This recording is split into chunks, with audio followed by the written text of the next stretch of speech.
Hi friends, welcome back to my channel. If this is your first time here, hello, my name is Mika. Thank you so much for stopping in. Today I want to talk about staying motivated when you're afraid. I know that the two together sounds a little scary. How can you be motivated if you're afraid of something? Well, it's possible. I've done it. So this is just, I'm just going to talk to you a little bit about some examples of when I had this going on up until now, where I am in life right now. So we're going to just go back to my first time going to college. So when I went to college the first time, I was terrified of going to college because I was afraid. I was known as that kid that wasn't the most smartest kid.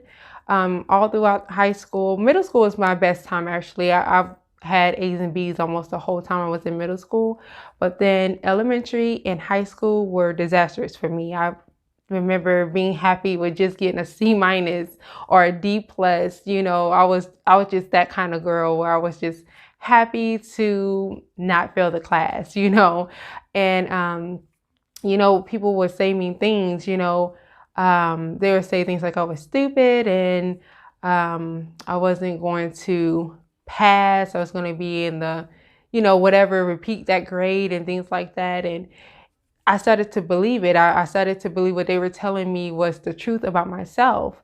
So I kind of lived in that light, like, well, people don't expect me to be that smart anyway. So hey, I'm gonna just, wing it, do the best I can, which just really wasn't the best I can because my mind was just thinking at a lower vibration than what I really should have been thinking at. But I would just, I was proud of just getting a D, as long as I passed the class. So when I started getting around people as an adult who were just like, what are you doing? Go back to school. You're a young mom. You're a single mom. This would benefit you in the long run. You don't want to just have a high school degree and no like trade or college degree to help you to get to your next steps, because I was working at the airport and I was just kind of, okay with that. Like, I felt like that was the best that I deserved and best that I was going to be able to do. So, one person that was in my life, kept telling me like, go ahead and go back to school. Go ahead and go back to school. I help you with your child, whatever you need, go back to school. I was terrified because I was still stuck in that mind frame that I wasn't really that smart. So I was like, why would I waste all this time going to college if I barely made it through high school? So I went ahead and signed up. I didn't think I was going to get accepted, but I did. And so when I started going to school, I was thinking like, okay, now I'm in school. I'm afraid. Now I have to work my schedule around going to school on campus. And I just didn't think that I was going to do it. And so after the first couple years of college at that time, I started, people started telling me I was a smart person and, asking me for help on, with studying or doing classwork and things like that. And it started boosting my ego. I started feeling great and I started pushing through it. So fast forward to the end of college, I didn't do so well with anatomy and physiology 1 and 2. Both times I had to take that twice. But the rest of my school year, I was staying on the dean's list. So when I was making the low grades in anatomy and physiology, I got afraid again because I was thinking, well, how am I going to do this? How am I going to graduate if I'm not making good grades to graduate? Well, I just became determined. I just remembered, this is something key that you should think about too. I just remembered my purpose for why I was trying to get that degree in the first place. And it wasn't just about me, it was about my daughter as well.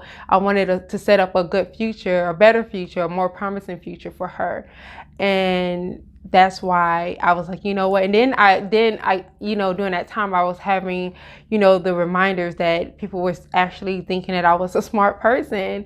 And so that helped me to push through, and I just worked through it. And I just started being in competition with myself. Like if I would start doing bad or if I would get a bad grade, I would just work even harder the next time to prove to myself that I would do better and that I can bring up my grades. So I graduated with my associates in medical assisting in 2013. It was a struggle. It was scary, but I got through it and I had good grades. If it wasn't for anatomy and physiology 1 and 2, I would have graduated with honors, but I ended up getting a C in both of those classes. So I went ahead and started working in my field, and then the time came up again where I was like, I wasn't really happy doing just MA work. You know, I knew that there was more inside of me that I have to offer. So I just didn't know what to do. So I was in a relationship with somebody who was in school, and they were going to school online. I've never been to school online. I never even thought about going to school online. So it didn't really set easy with me thinking about joining school online. But because my life was so busy at that time, and I didn't want to, you know, have to go back to being in school, like in a class, you know, 5 days a week, I went ahead and signed up, very afraid.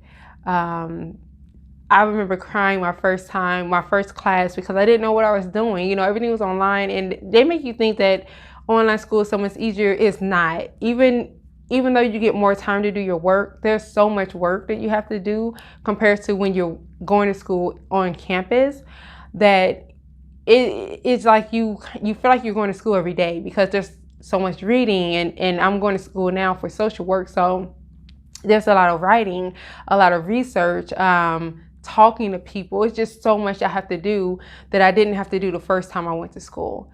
So I remember a lot of times just crying and just really wanting to give up. Again, I had to start thinking about my reason for why I was doing it. You know, I was doing it again for my daughter, to build a better future for her, as well as for myself. Like, I knew that I have more to offer the world, and I knew that that was a desire of mine, to get my social work degree. So I did it. And, you know, anytime that I started feeling afraid, anytime the classes got hard, anytime work got overwhelming and I just wanted to give up, I just kept thinking of my reason, and I just remained positive. I just thought positive, like, okay, you got this class down, 8 more to go. You got this class down, 7 more to go. You know, I just kind of was in that mind frame of there's no giving up. I took away that ability to give up from my mind, so then I wouldn't give up and I wouldn't be tempted to give up. So what point am I trying to make here? The point I'm trying to make is that even though times will get hard, anything that you set your mind to in life, anything, it's not going to be easy, especially if it's something that is intended for you to do. So you may want to quit your job right now and go, you know, set up your own business, or join a trade, or go to school full time. And it may, at the time, you're going to have a lot of times where it's going to get dark, where you're going to feel like, did I make the right decision? You know, I was doing so good with my job and I quit now, and I'm trying to work on building a career, you know, maybe being an entrepreneur or whatever. And it's hard. You know, I'm losing money. I don't know how I'm eating oodles and noodles, you know, several times a week. I'm lucky if I get a sandwich for lunch, you know, things like that. When before I was able to go out to eat anytime I wanted to. I was able to travel and do all kinds of nice things that I wanted to do. Now it's like I'm basically poor. You feel that way at first, but what you have to do is just continue to push through it. Don't be afraid. And even if you do get afraid, that's natural. Remember that it's natural. It doesn't mean that you're doing the wrong thing. It doesn't mean that you need to give up.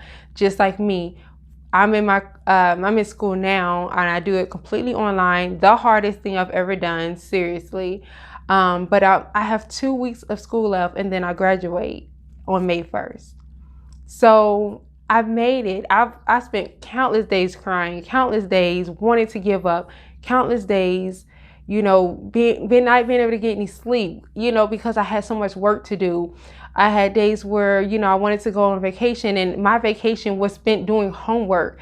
You know, it's just so much I had to sacrifice in order to continue on the path of my reason, you know. And so that's what you need to do. Whatever it is in your life that you feel like, I'm afraid to do it, but I still want to do it, whether it's go through a breakup. Sometimes you know that maybe a relationship isn't working, it isn't going the way that you want it to go, or you've been in a relationship for so long, but it's beginning to get stagnant, and or the two of you, or you guys are growing apart. Whatever is going on, you may have to make that call.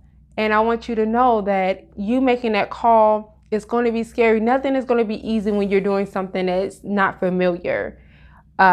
Which, back to my story, my scenario, the first time I went to school was unfamiliar because I never been to college at that time. And then I heard so much bad about college, so it freaked me out even more. And then I graduated that time, and then I went back to college, but this time totally online. Another unfamiliar situation that happened in my life, but yet I did it. I'm right here. I have 2 weeks left. And I've done a breakup thing too. I've gone through breakups and I had to let it go. And it was scary. It wasn't fun. It hurt, but I let it go and I'm okay. I'm healed now. You know, everything, living on my own, you know, moving around to different apartments or whatever it is, everything's going to require you to have some faith. And I understand that faith isn't always the easiest thing. And it's kind of cliche when people say, oh, have faith, have faith, have faith. When you're in a situation and you feel like you're drowning or you're afraid, you feel like you can't really get to what your vision is showing you that you should be at or what you should have, it is really hard to believe that faith and your higher power, God, is going to get you through it. It's hard to believe it because you're in it and it's hard to see that light. But I promise you it's there. It's just a test. You have to go through it. Nothing is going to come easy. If that's the case, we'll all probably be millionaires, billionaires, never working, all have our own companies, have all the kids we want, have a perfect marriage. We'll have everything perfectly if we didn't have to work so hard to get to the things that we want in life. So remember that. Remember wherever you at right now and whatever decisions that you feel like you have to make or that you're afraid to continue to stay motivated in, look yourself in the mirror and say, I can do this. I will do this. And take giving up off the table. I promise you need to know that you are worth it and you will get there. And giving up should not be an option, especially if you've already started on the path of whatever you're trying to get to. If you've already put one step one foot forward, stick with it. Keep going. Push through the pain. Push through the lonely days. Push through all the sacrifices you're going to have to make. Keep going, and I promise you'll get there. So I really hope that this helped. And if you have any questions or if you have more that you would like to add to my my scenario or add to ways, you know, for people, motivation for people to get to the next step when in to stay motivated when they're feeling afraid, please feel free to drop it in the comments below. Please like, subscribe, share my video. Please continue to follow me, you know, and give me some ideas on what you like to talk about or what you want to hear about. And we'll continue to build our family, continue to talk, and continue to enjoy having fun and living life, enjoying life, and motivating one another to get through to the next stages of our lives. So I really hope that you all have a wonderful day. And until next time, see you later. Bye.